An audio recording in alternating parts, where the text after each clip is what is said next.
Bonjour. Alors, vous êtes à Paris, vous faites partie de l'ANE. Dites-nous pourquoi vous êtes aujourd'hui à Paris.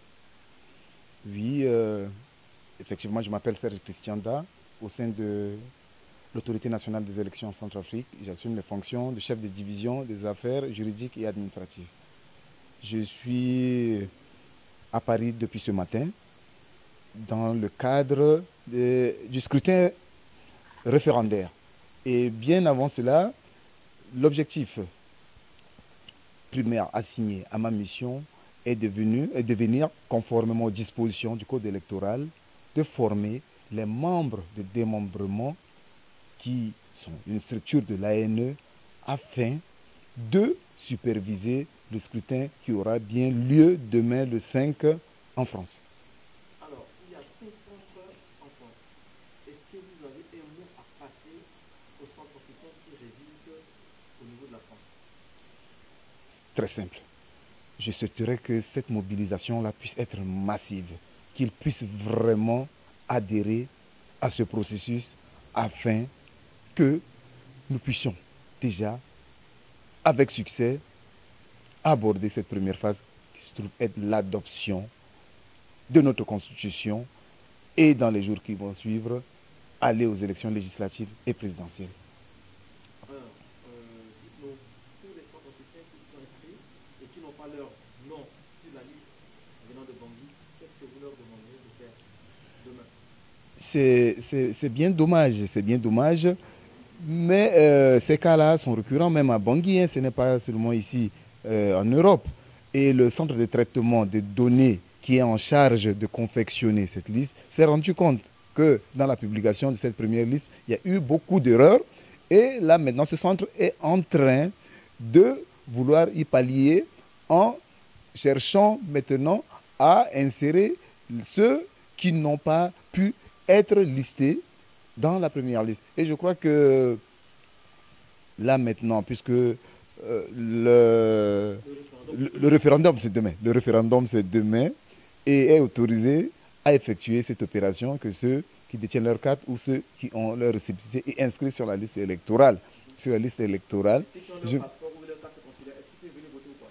ils pourront valablement, s'ils ont leur récépissé, ça prouve qu'ils ont été inscrits sur la liste électorale, ils pourront satisfaire valablement à ce devoir citoyen. Et ceux qui ont perdu ils ont fait un déménagement, et ils ont leur photo avec leur numéro, est-ce qu'ils peuvent éventuellement voter ou pas? On ne pourra pas empêcher les Centrafricains qui veulent vraiment adhérer à ce processus-là de ne pas effectuer ce devoir, comme je vous le disais tantôt, qui est un devoir citoyen. Alors, le mot de la fin? Le mot de la fin, c'est toujours ce même leitmotiv. Il faut qu'on se mobilise pour adopter notre Constitution et d'aller maintenant vers les prochains scrutins qui sont les scrutins législatifs et présidentiels. Monsieur Serge Ba, je vous remercie d'avoir répondu aux questions de Calibre. C'est moi qui vous remercie. Monsieur Ndekiré, bonjour. Bonjour. Nous sommes à l'ambassade, à la veille du scrutin référendaire. Par rapport à la nouvelle constitution, est-ce que vous avez un message particulier pour commencer à adresser à vos compatriotes résidant en France? D'abord, je commencerai par vous remercier pour l'opportunité que vous nous donnez par votre média de nous adresser à nos compatriotes de France particulièrement. En tout cas, ce scrutin de demain est une étape très importante et que je souhaiterais être pour nous une marche décisive vers au moins d'un Centrafrique nouveau, avec tout ce que nous avons connu jusqu'ici. Et qu'à partir du scrutin de demain, une page nouvelle s'ouvre, une page d'espoir, une lueur d'un monde meilleur pour la Centrafrique. C'est pourquoi j'invite tous nos compatriotes, en dépit de tout, de se mobiliser demain pour que nous venons nombreux pour pouvoir voter à ce référendum, pour permettre au moins à notre pays de se relever enfin. Que tous sans exception, tous ceux qui se sont fait inscrire sur les listes électorales en particulier, tous ceux qui auront leur carte d'électeur ou tous ceux qui viendront avec leur récépissé d'inscription, accompagnés de leur carte d'identité, de venir massivement dans la dignité voter exclusivement ces deux catégories de personnes. C'est ce que prévoient les dispositions du Code électoral centrafricain. Alors, je disais tantôt que nous sommes à l'ambassade, le premier centre d'ailleurs au niveau de la diaspora France, mais il y a d'autres centres, il y a 5 centres en France. Est-ce qu'il y a des horaires particuliers pour les 5 centres dont vous représentez, enfin, et dire à vos compatriotes? Eh bien, en France, comme vous le dites bien, il y a 5 centres. Les 5 centres sont l'ambassade de Centrafrique à Paris, il y a le centre de Bordeaux, le centre de Lyon, le centre de Toulouse et le centre de Nantes. Tous ces centres s'ouvriront demain à 8 h et fermeront à 20 h. Normalement, nous avons laissé cette plage horaire, c'est pour donner la possibilité à tous nos compatriotes qui seront pris d'une manière ou d'une autre de disposer du temps pour venir exercer leurs droits. C'est une occasion que personne ne devrait rater. Surtout, je veux encore souligner tous ceux qui se sont fait inscrire sur les listes électorales dans les différents centres. Est-ce que vous avez le mot de la fin à adresser à vos compatriotes? Le mot de la fin, il est simple. Nous sommes prêts et nous les attendons tous. Tous ceux qui ont le droit de voter. Monsieur Dekere, je vous remercie d'avoir répondu à nos questions. C'est plutôt moi. Abbé Kossi, bonjour. Bonjour mon frère. Vous venez de la Belgique, Bruxelles plus précisément. Nous sommes aujourd'hui au sein de l'ambassade de Centrafrique à Paris. Dites-nous pourquoi vous êtes aujourd'hui là. Oui, nous sommes là, c'est d'abord dans un premier temps prendre part à la formation dans le cadre du scrutin du référendum qui aura lieu demain. C'est vrai, s'il y a eu du retard, mais on essaie de faire pour le mieux. Pour cela que 3 membres du démembrement de Bruxelles est là pour participer à cette formation. C'est la formation qui sera transmise aux membres du bureau de vote et du bureau de dépouillement. Abbé Kossi, vous êtes membre de l'ACE Belgique, Benelux. Est-ce que vous avez un message par rapport au scrutin de demain qui est le référendum constitutionnel?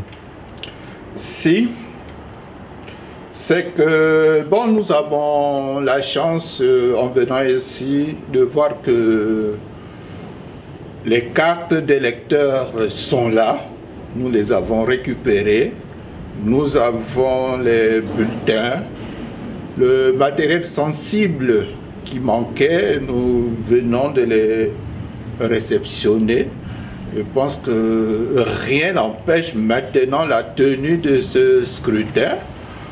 C'est un devoir civique, donc tous ceux qui sont inscrits sont conviés fraternellement, patriotiquement à venir faire leur devoir. C'est un devoir, parce que s'il n'y a pas de constitution, il n'y aura pas d'élection législative et présidentielle. Ça, c'est le premier pas. Le premier pas est toujours très important.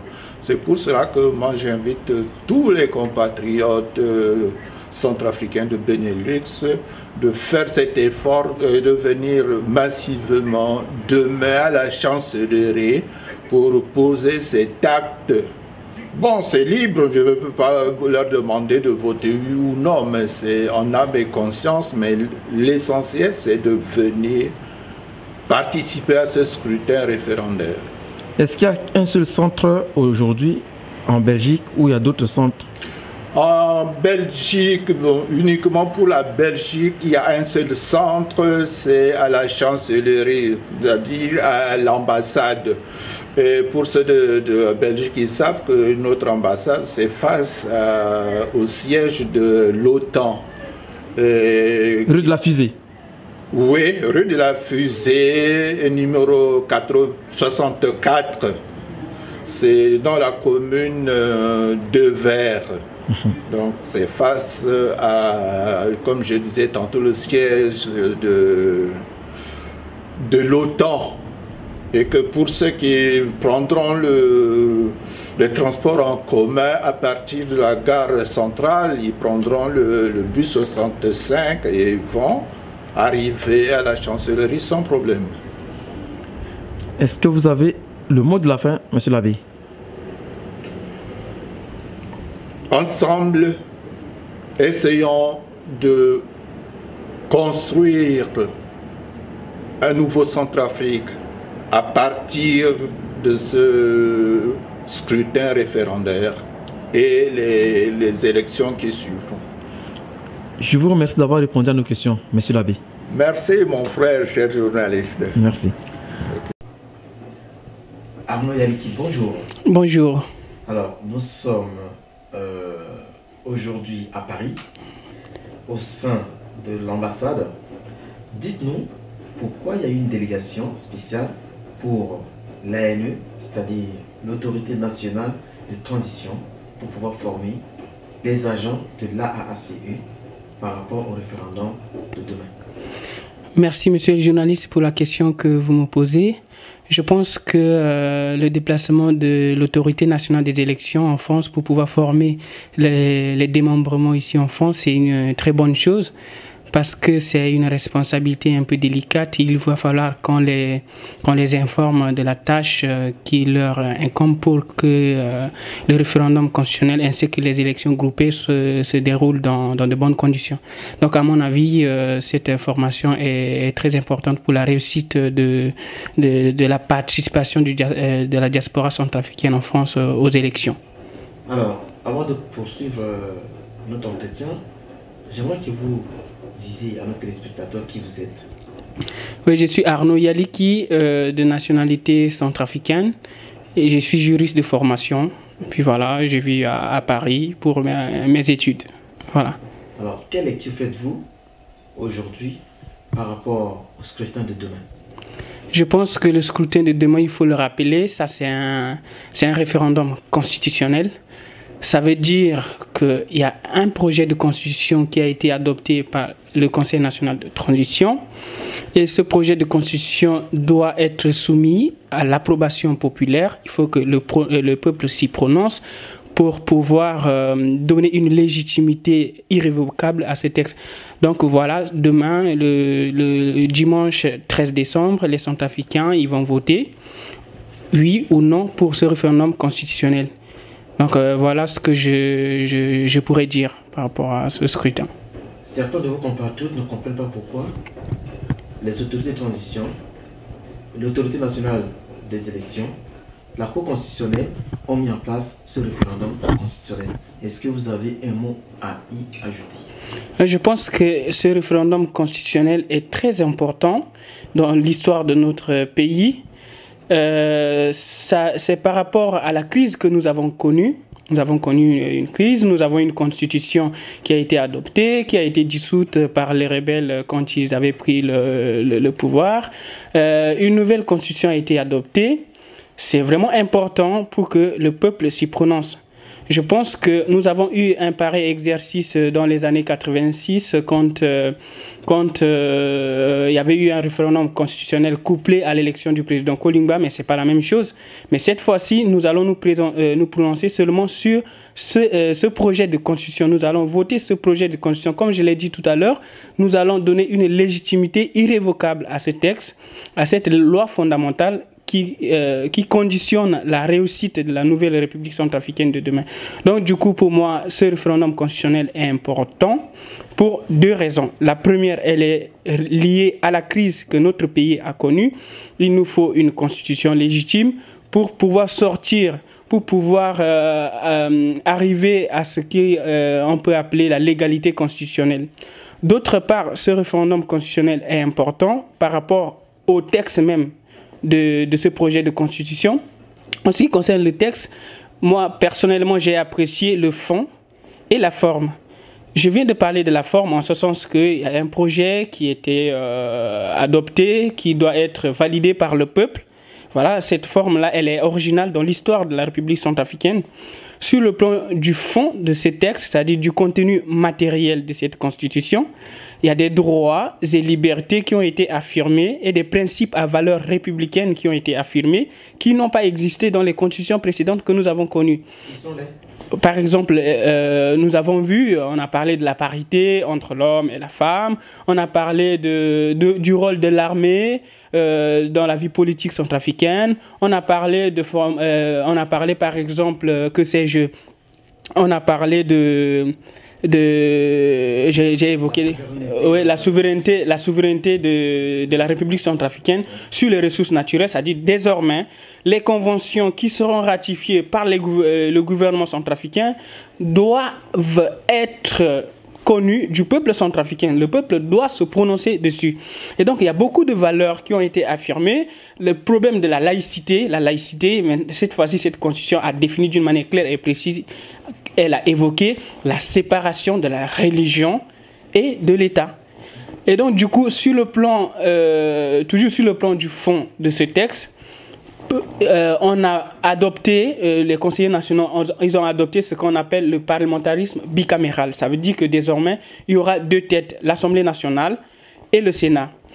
Et c'est par rapport à cette disposition-là que moi, personnellement, je considère comme un gaspillage dans un pays comme la République centrafricaine, sachant que quand on va adopter une deuxième chambre, le Sénat, le budget, ça sera très élevé, alors que les moyens financiers qui auraient pu être mis à la disposition de ce Sénat, on devrait les utiliser pour pouvoir créer des écoles, pour pouvoir recruter des enseignants, pour pouvoir recruter des personnels soignants.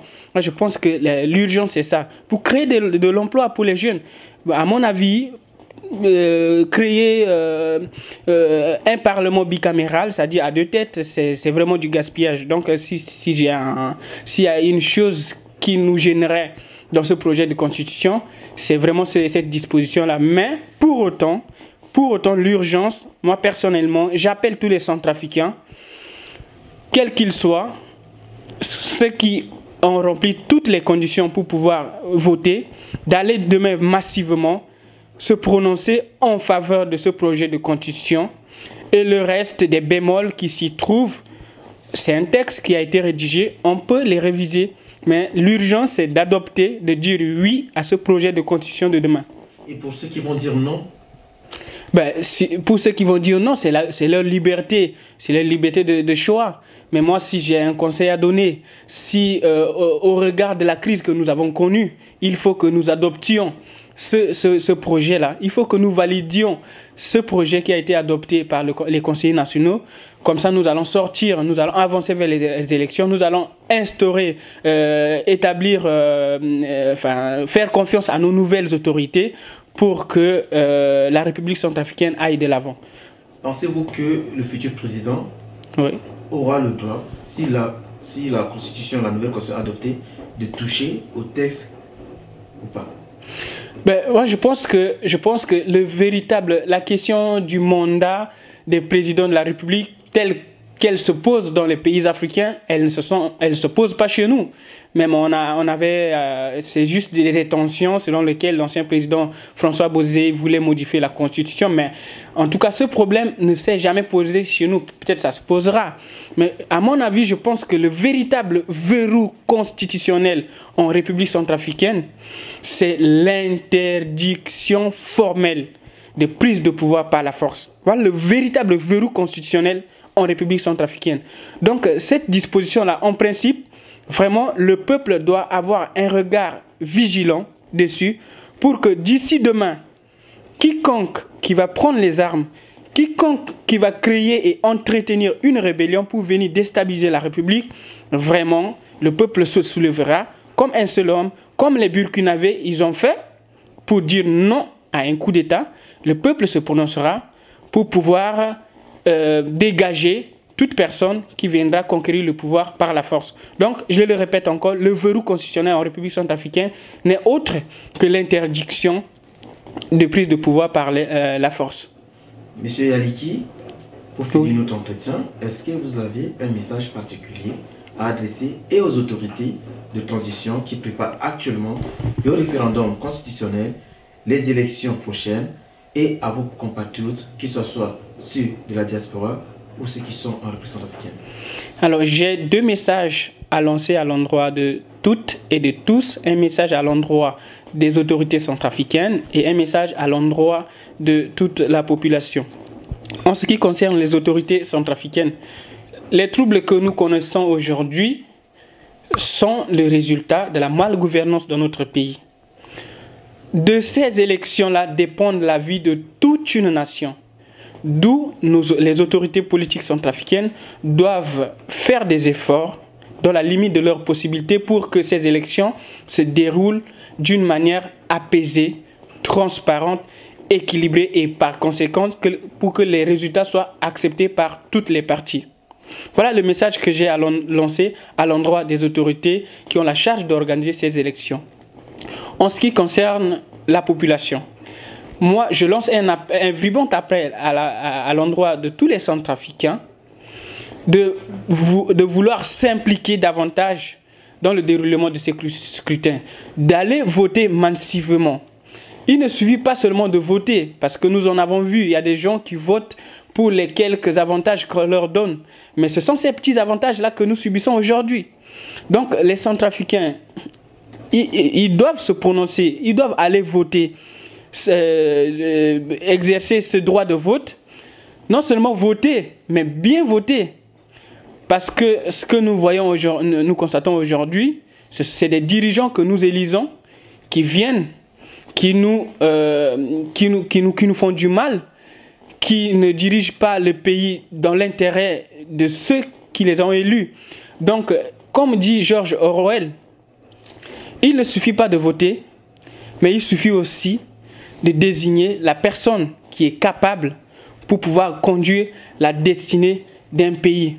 Parce que, je poursuis la pensée de George Orwell, celui qui vote un renégat, celui qui vote un corrompu, celui qui vote un traître, il n'est pas victime, mais il est complice de ce dernier, a dit George Orwell.